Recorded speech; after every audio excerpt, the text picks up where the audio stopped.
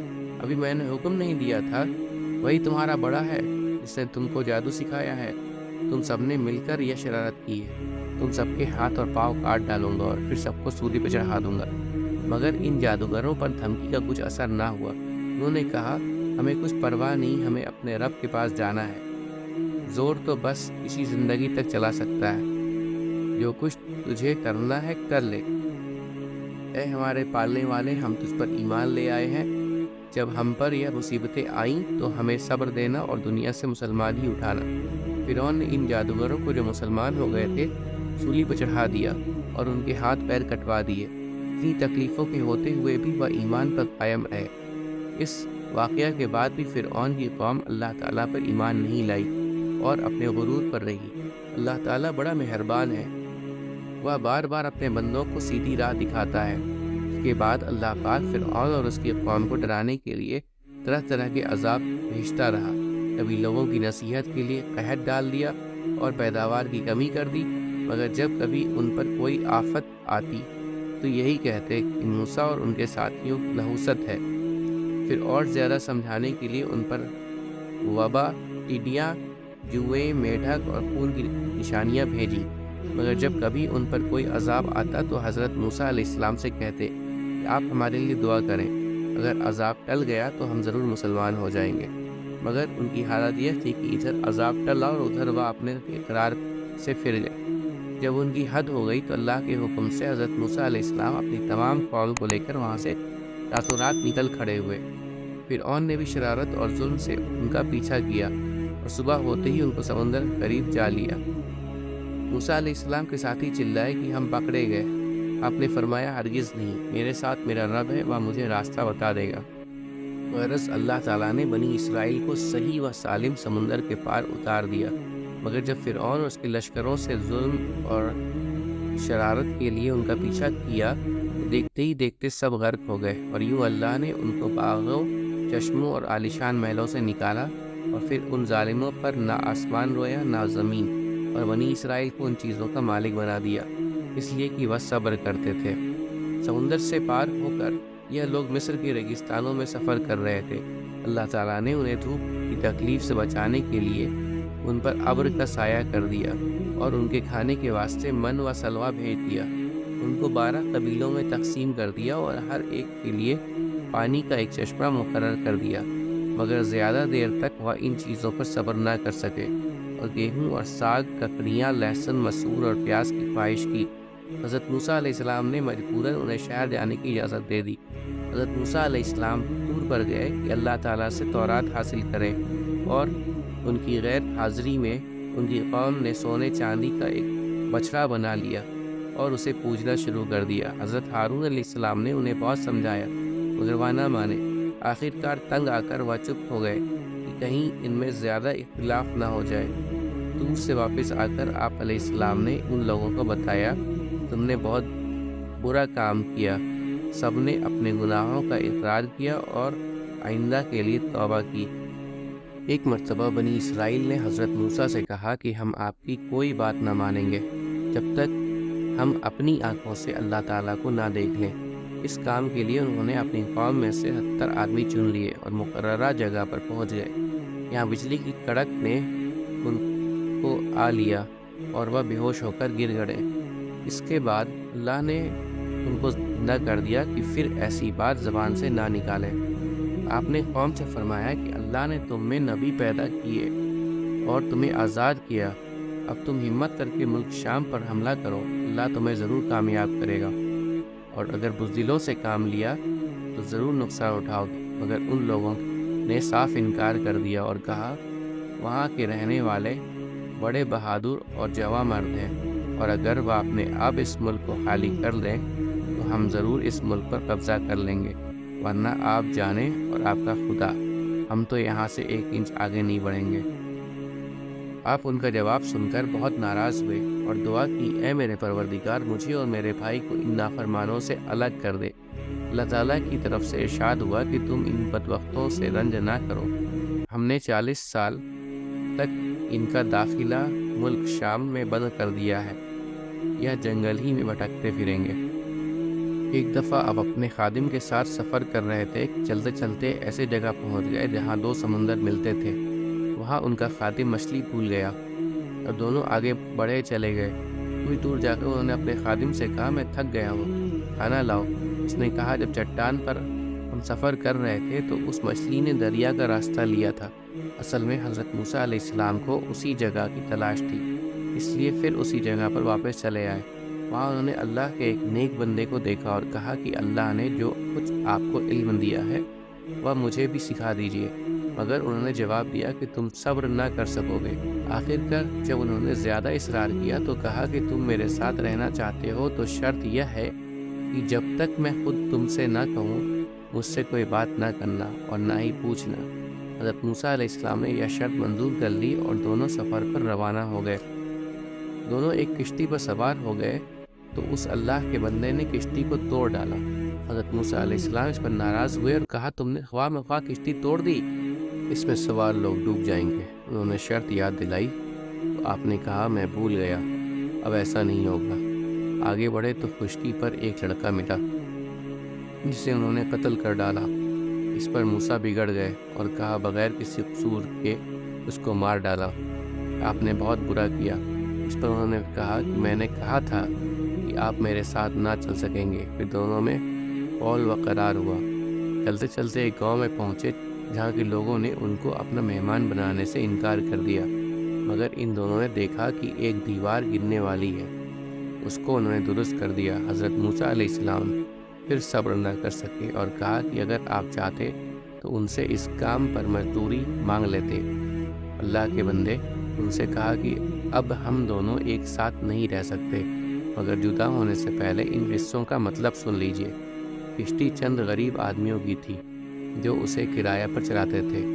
دریا کے اس طرف کا بادشاہ زبردستی کشتیاں چھین لیا کرتا تھا۔ میں نے اس کو توڑ دیا کہ عیبدار ہونے کی وجہ سے اسے کوئی نہ لے گا۔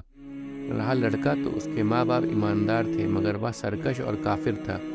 ڈر تھا کہ اس کی نافرمانی اور کفر سے ماں باپ کو تکلیف پہنچے۔ میں نے قتل کر دیا کہ اللہ انہیں مہربان اور نیک بیٹا عطا کرے۔ دیوار شہر کے 2 یتیم بچوں کی تھی جس کے نیچے ان کی دولت دفن تھی۔ ان کا باپ نیک تھا، اگر دیوار گر جاتی تو دوسرے لوگ ان کی دولت پر قبضہ کر لیتے۔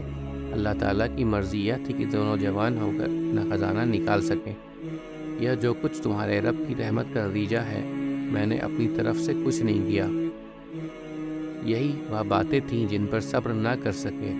حضرت موسیٰ علیہ السلام اس کے بعد ایک عرصہ تک بنو اسرائیل کی ہدایت کرتے رہے، برائیوں سے روکتے رہے، اچھائیوں کی تاکید کرتے رہے اور آخرکار اپنے اللہ پاک سے جا ملے جس نے ان کو بھیجا تھا۔ جو قوم اللہ کی نافرمانی کرتی ہے تو اس کو تھوڑا تھوڑا عذاب دے کر خبردار کیا جاتا ہے۔ وہ اگر پھر بھی نافرمانی کرتی رہتی ہے تو اس کو کچھ عرصہ کے لیے بالکل ڈھیل دی جاتی ہے تاکہ وہ بالکل غفلت میں پڑ جائے، پھر ایک دم اللہ کا سخت عذاب آ کر اس کو بالکل ختم کر دیتا ہے۔ فرعون خود کو خدا کہلواتا تھا، بنو اسرائیل پر ظلم کرتا تھا۔ اللہ تعالیٰ نے اسی کے گھر پہ جا کر موسیٰ علیہ السلام کو پلوایا اور پھر حضرت موسیٰ علیہ السلام کے ذریعے سے اس کی قوم کو ختم کرا دیا۔ دوسرا سبق ہم کو یہ ملتا ہے کہ جو قوم بہت عرصہ تک کسی کی غلام رہتی ہے اس کی رگ رگ میں غلامی بس جاتی ہے، غیرت بہادری ختم ہو جاتی ہے اور اس کا جی چاہتا ہے کہ بار بار وہی غلامی کی باتیں کرے جس طرح بنو اسرائیل نے آزاد ہونے کے بعد کی۔ تیسرا سبق ہم کو حضرت خضر علیہ السلام کے قصے سے یہ ملتا کہ اللہ اپنے نیک بندوں کی حفاظت ان کی زندگی میں کرتا ہے اور ان کے مرنے کے بعد ان کی اولاد کی حفاظت کرتا رہتا ہے۔ امید کرتا ہوں دوستوں کہ آپ کو آج کی ویڈیو اچھی لگی ہوگی۔ اگر آپ کو ہماری ویڈیو اچھی لگی ہے تو ویڈیو کو لائک ضرور کریں اور مزید اس طرح کی ویڈیوز دیکھنے کے لیے ہمارے چینل سبسکرائب کر لیں اور دوستوں کے ساتھ شیئر کرنا بھی مت بھولیں۔ اللہ آپ سب کا حامی و ناصر ہو۔ انشاءاللہ ملتے ہیں اگلے ویڈیو میں۔ اجازت دیجیے، السلام علیکم، اللہ حافظ۔